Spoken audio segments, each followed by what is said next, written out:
आखिर में टांगिया ग्रुप अपनी पारंपरिक वेशभूषा में मेरे पास आया। उन्होंने एक ज्ञापन दिया, मुझे अभी भी उनका चेहरा याद है, पीछे बोर्ड्स एंड एरोज थे, यहाँ पर अपनी पारंपरिक वेशभूषा में थे। उन्होंने एक ज्ञापन दिया कि मैडम जी हमें अपने गांव में सीआरपीएफ का कैंप चाहिए। मैंने उनसे कहा सिक्योरिटी फोर्सेस के तो आप लोग विरोध में खड़े होते हो, सीआरपीएफ का तो विरोध करते हो। कहते मैडम जी हम नहीं विरोध करते। कहते जो नक्सली है ये सड़क नहीं बनने देता, ये स्कूल नहीं बनने देता, ये कोई डेवलपमेंट का काम नहीं होने देते हैं, कुछ होता है तो उसको बॉम्ब से ये उड़ा देते हैं, ये यहाँ विकास नहीं चाहते। हमारे बच्चे जिस स्कूल में जाते हैं वो इन नक्सलियों के स्कूल हैं जहाँ मार्क्स और लेनिन पढ़ाया जाता है, क्योंकि जो 300 स्कूल बनाए सरकार ने उसको इन लोगों ने उड़ा दिया। हम रातों रात पहरा देते हैं अपने गांव में कि नक्सलियों को गांव में अब घुसने नहीं देंगे, हमें सीआरपीएफ का कैंप चाहिए। मैं ये बातें सुन रही थी, सोच रही थी और ये ध्यान कर रही थी कि शायद मैं अब तक दिल्ली के चश्मे से नक्सलवाद को देखती रही हूँ।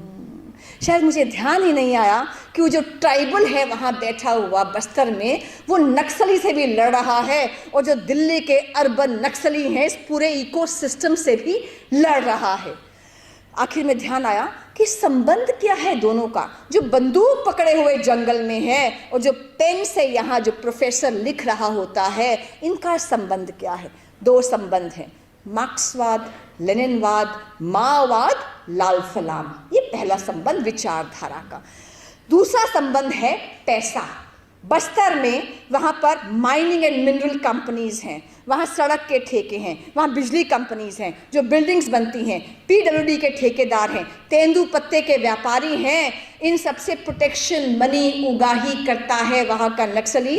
1100 करोड़ का एक एस्टिमेट सामने आया है, ये ज़्यादा भी हो सकता है। 1100 करोड़ रुपए का एस्टिमेट आया है पर ईयर। इतना पैसा वहाँ से प्रोटेक्शन मनी लिया जाता है कि तुम पर हमला नहीं करेंगे, तुम अपना काम करते जाओ। ये पैसा जाता है यहाँ के अर्बन नक्सली को पालने में, पोसने में, बड़ा करने में। तभी ये खड़े हो जाते हैं जैसे ही वहाँ एक पत्थर पड़ता है या किसी की पगड़ी गिरती है। ये लोग कश्मीर के पलितों के लिए कभी खड़े नहीं होते, ये एक गरीब ट्राइबल के लिए कभी खड़े नहीं होते। तो ध्यान आया जब दिल्ली वापस आ रही थी, जो मीडिया चैनल्स हैं दिन रात 24/7 ये देश को गाली देते हैं, नक्सलियों का समर्थन करते हैं और पैनल डिस्कशन में इनके जो नक्सलवादी हैं वो ह्यूमन राइट्स एक्टिविस्ट करके रोज़ बैठे हुए होते हैं। कितनी गाली पड़ती है इनको ट्विटर पर विवेक जी, पर तब भी ये चुप नहीं होते, ठीक नहीं होते। कारण लाल सलाम और 1100 करोड़ रुपए का जो प्रोटेक्शन मनी है वो। लॉयर्स हैं जो अफजल गुरु से याकूब मेमन तक, ईश्वर जहाँ से सोहराबुद्दीन तक, कन्हैया कुमार से उमर खालिद तक, सब खड़े होते हैं, बिना फीस के खड़े होते हैं। कैसे खड़े हो जाते हैं? प्रोटेक्शन मनी और लाल सलाम। एनजीओज हैं तो जो पूरा इकोसिस्टम है, इनके लिए जो कश्मीर का पत्थरबाज है वो इनोसेंट स्टोन बेल्टर हो गया और आर्मी वाला रेपिस्ट हो गया। अखलाक जब मरता है, किसी को मरना नहीं चाहिए। सभ्य समाज में हत्या की, भीड़ तंत्र की कोई आवश्यकता नहीं है, कोई जगह नहीं है। लेकिन अखलाक मरता है तो पूरा इकोसिस्टम एक्टिव हो जाता है। जब कार्तिक वहीं जिहादी भीड़ द्वारा बंगाल में मारा जाता है तो ये उफ भी नहीं करते हैं। कथुआ में जब बच्ची के साथ दुर्व्यवहार होता है तो जो पूरा नरेटिव बनता है वो एंटी हिंदू, एंटी मंदिर, एंटी हिंदुस्तान बनता है। जब लिंचिंग की बात आती है तो इनको कश्मीर में या वेस्ट बंगाल में कहीं कुछ दिखता नहीं। सिखों के विरोध में दंगे जो हुए वो नहीं दिखते, वो लिंचिंग नहीं है। लिंचिंग दिखती है जब कसाई एक गाय को ले जा रहा होता है, कुछ लोग उसको रोक लेते हैं, वो लिंचिंग लगती है। शुक्र है कृष्ण भगवान हजारों साल पहले ही अवतरित हो गए। आज शायद वो अपना नाम गोपाल भी नहीं रख पाते, वो गौ माता को चरा भी नहीं पाते, उनको काउ टेररिस्ट कह दिया जाता है। ये हाल हो गया है। हम सभी कहते हैं रूल ऑफ लॉ को अपहोल्ड करो, वायलेंस मत करो, पर कॉन्स्टिट्यूशन का पालन भी तो करो और लिंचिंग में भेद मत करो। आखिर में कहूंगी, जेएनयू की लॉयर हूं, इन सबको रोज झेलती हूं। इनका मोडस ऑपरेंडी क्या है, अभिजीत जी ने बताया, सुनील जी, विवेक जी, भागी जी बताएंगे। इनको देखते हुए करते क्या है, ये एक नहीं है। वो तो ना अनेकता में एकता, भारत की विशेषता, वो इनकी विशेषता भी है। अनेक नहीं है, ये एक है। जेएनयू में हमने जनवरी 2018 में एक रूल पास किया, अटेंडेंस इज कंपल्सरी। 75% अटेंडेंस सबके लिए कंपल्सरी होगा, सब आओ और अटेंडेंस मार्क किया करो। जेएनयू स्टूडेंट्स यूनियन स्ट्राइक पर गया, जेएनयू टीचर्स एसोसिएशन ने उनको सपोर्ट किया, रातों रात पिटिशंस बन गई और कोर्ट में नेक्स्ट डे फाइल हो गई। वही लॉयर्स आप समझते हैं ना, हादिया, रोहिंग्या, वो सब लॉयर्स लाइन बनाकर खड़े हो गए। क्या कह रहे थे, कंपल्सरी अटेंडेंस, माय गॉड, ये तो फांसीवाद है। तो मैंने जब कोर्ट में कहा जेएनयू की ओर से, मैंने कहा पर मंथ हॉस्टल का जो किराया देता है स्टूडेंट वो 10 रुपए है पर मंथ। एक दिन का ब्रेकफास्ट लंच डिनर 80 रुपया है।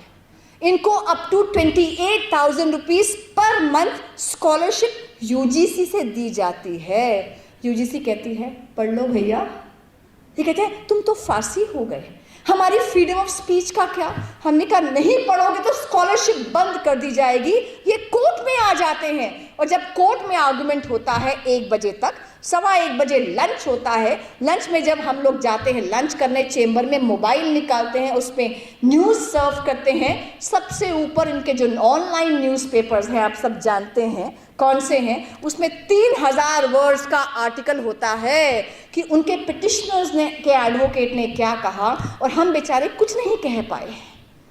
वही जो आर्टिकल्स है, रात को इनकी इंटरनेट की जो वो है ब्रिगेड है, वो ट्वीट करती है, रीट्वीट करती है और वो नेशनल डिस्कोर्स का हिस्सा बनते हैं और अगले दिन अवार्ड वापसी शुरू हो जाता है। जिनको अवार्ड नहीं भी मिले कभी, वो भी अपने अपने अवार्ड वापस करने शुरू कर देते हैं।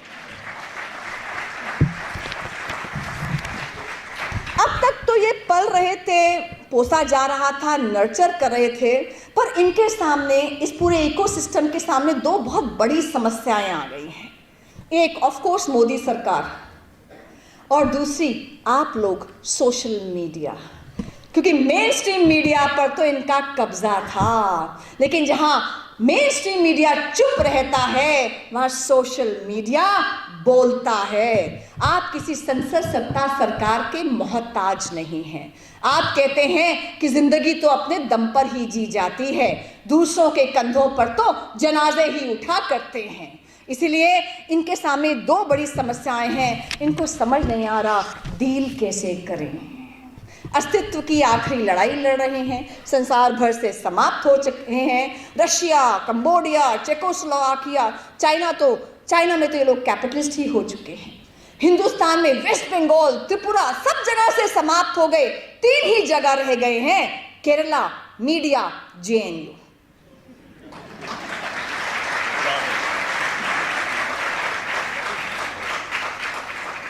एक धक्का और दो। तो इसीलिए ब्रेक इंडिया फोर्सेस और हेट इंडिया फोर्सेस को हिंदुस्तान में जो राष्ट्रवादी शक्तियां हैं वो बर्दाश्त नहीं करेंगी। रूल ऑफ लॉ का पालन पूरा होगा, पर इनको बर्दाश्त नहीं किया जाएगा। और आज इनकी जो दीवार है कि आज ये दीवार पर्दे की तरह हिलने लगी, शर्त लेकिन थी कि ये बुनियाद हिलनी चाहिए।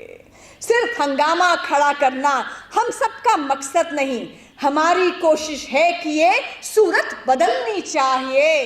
तेरे सीने में नहीं तो मेरे सीने में सही, हो कहीं भी राष्ट्रभक्ति की आग, लेकिन आग जलनी चाहिए, आग जलनी चाहिए। जय हिंद, जय भारत।